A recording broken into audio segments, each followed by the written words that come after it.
Hi teacher, it's my speech video and I know you may be my only spectator, so let's start. Esport, my tutor is esport is becoming the real part of sport. Do you know esport? Yeah, do you know esport? 50 years ago, since the first game in Stanford University by a research student,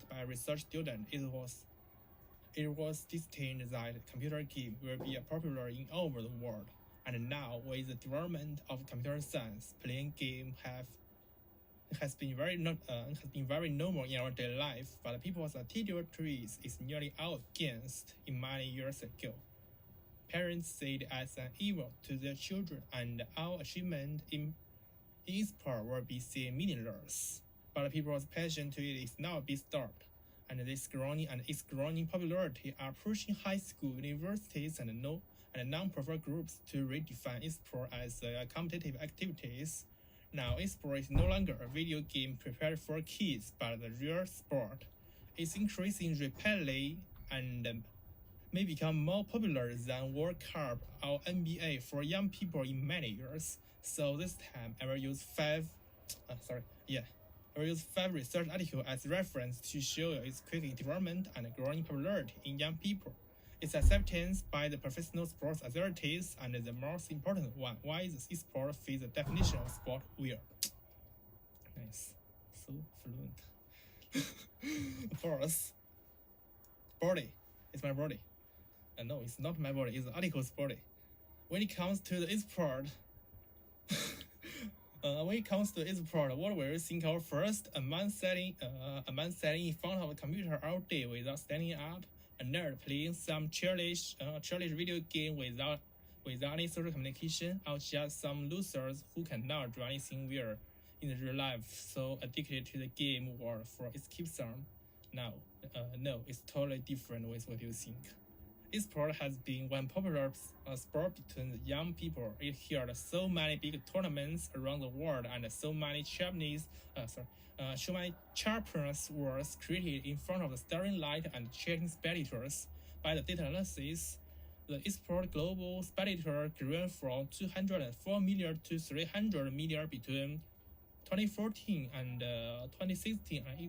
And it has been more than 400 million around the world before 2019. Global revenues in the esport industry rose from $194 million to $463 million in the same period, and is now smashed to $1 billion.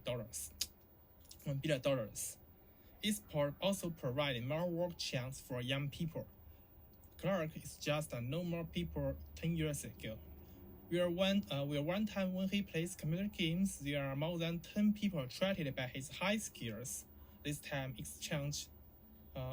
experience changes his life. He made up his mind to dive to esport industry in the future, and finally he became one famous esport commentator.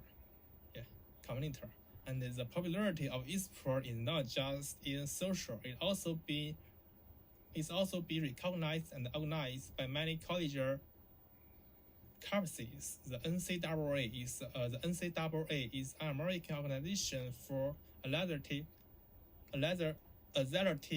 in college, and it has recognized esport as a sport and at the college level. For its advantage, NCAA thinks that esport would provide an additional famous sport for universities, and the broadcasting video game can create a social platform for students on the internet. Esport is also be accepted by some official authorities. The Olympic Council of Asia says that esport should be a major event at 2022 Asia Games in 2017. Also, so that the official program at Asia Games in China will include the esport. But there are also some doubt about esport. A part of people think that esport is not the same as a traditional sport, and even some people think that esport is totally not a sport. The key part they focus on is that esports don't need to move so much, but if so, why can't they accept that chess, darts, poker, snooker, and golf to be a traditional sport? So how to define sport, and which activity can be included into the family of sport is very important. The cousin of Europe thinks that sport means that all forms of physical activity which through cancer or organized participation aim at expressing or improving physical fitness and mental well-being, forming social relationship, or obtaining results in competition at our levels. Through expression, we can summarize that sport is one thing with 4 features: physical activities, 1. Physical activity, 2. For recreational purpose, 3. Competitive, 4. Highly organized. First of all, esports is never an easy work. To perform one movement, our skills should better. It will cost one gamer up to 10 or 12 hours a day to practice, and during the strategic competition, the 1 minute heart rate of a gamer is always more than 100 beats. Sometimes one professional player can clink his mouse more than 50 times in 1 minute.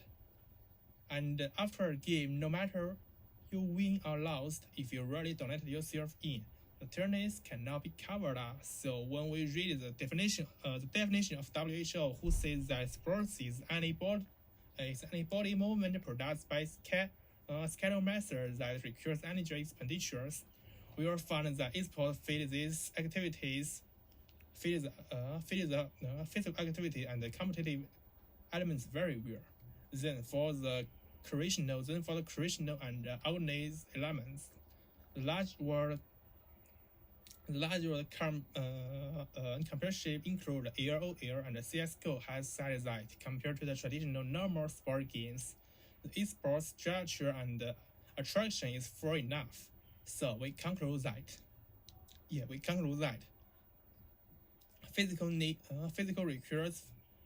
sports requires physical activities, competitive elements, is highly organized, and gives recreation to both player and the spectator. Esports fits all features of sportswear, so there is no doubt that. No doubt that esports is a real sport. Not only me, but the industry leaders and investors all support that esports is the second biggest thing in the technology industry than iPhone. Just like a lead writer Dean in GameSpace used to say, esports bring people together socially, bringing both the jokes and the nerds through shared competition. It gives players a sense of accomplishment, belonging, camaraderie, and an appreciation for hard work. So maybe you cannot say you don't like sports, but esports, but you cannot say sports is not a sports. Thank you. Bye bye, Miss Wang. 好故事。